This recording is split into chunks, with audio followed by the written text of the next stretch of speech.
Mom made ice cubes out of tea for Grandpa. He doesn't like it when his iced tea gets watered down. Hey, that's a pretty neat idea. And it reminds me of how we should live as Christians.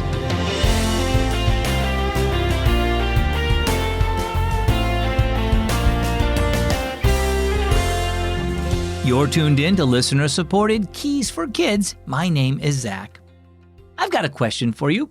Do you act more like the people you hang out with, or do they act more like you? See, as Christians, it's important that we represent Christ no matter who we're around. And truthfully, sometimes it's easy to start acting like the people around us instead of acting like Christ. 2 Corinthians chapter 6, verse 17 says, "Come out from among them and be separate, says the Lord." Our story today is called Watered Down Christians.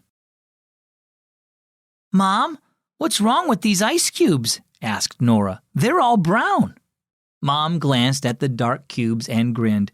"I used iced tea to make those," she explained. "I made them for Grandpa. You know how he loves good, strong iced tea on hot summer days." Nora smiled at her grandfather, who sat at the kitchen table. She knew he disliked his tea watery and weak, the way it got when too many ice cubes melted in it. She popped several of the brown cubes into a tall glass and poured fresh iced tea over them. "Here you go, Grandpa. Good, strong tea, unspoiled by ordinary ice cubes." "Thanks, Nora," said Grandpa, taking the tea.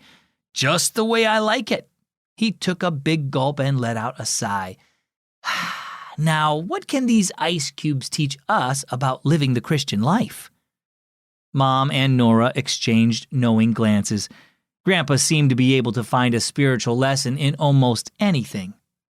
"Well," said Nora, "I guess ice cubes made out of tea keep your iced tea tasting strong, and we want to stay strong as Christians, right?" "Right," said Grandpa. "When you use regular ice cubes, they melt and the tea becomes diluted, weak and tasteless.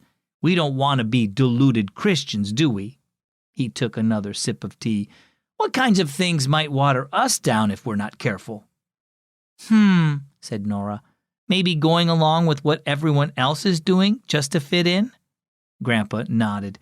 "When we allow the opinions of others to determine what we think and do instead of God, it makes us weak and ineffective. The Bible tells us to separate ourselves from the world. That means we should think and act differently from those around us who don't know Jesus. Instead of looking for worth and contentment in the things of this world, we need to look to Jesus, who loves us so much he died on the cross to save us." Grandpa finished his tea and then shook the glass, making the brown ice cubes at the bottom rattle. "You can't follow both Jesus and the world. One will eventually water down the other. We need to remember that we belong to Jesus and trust him to help us stay strong as we follow him." Well, what about you? Can others tell you're different just by the way you live? While the world may tell us that what we own or what people think of us is what gives us value, the Bible tells us to look to Jesus for our worth, and we're worth so much to him that he died to save us. Don't water down your life with the things of this world. Follow what Jesus says and trust him to help you reflect his love in your life. Our key verse is 2 Corinthians chapter 6, verse 17. "Come out from among them and be separate, says the Lord." And here is our key thought. Follow Jesus, not the world. Hey, if you like today's story, you can get Keys for Kids in the mail for free. When you sign up, I'll send you the printed Keys for Kids book every 3 months, and you'll have each day's story right in your hands. Plus, you'll get the bonus coloring and activity pages too.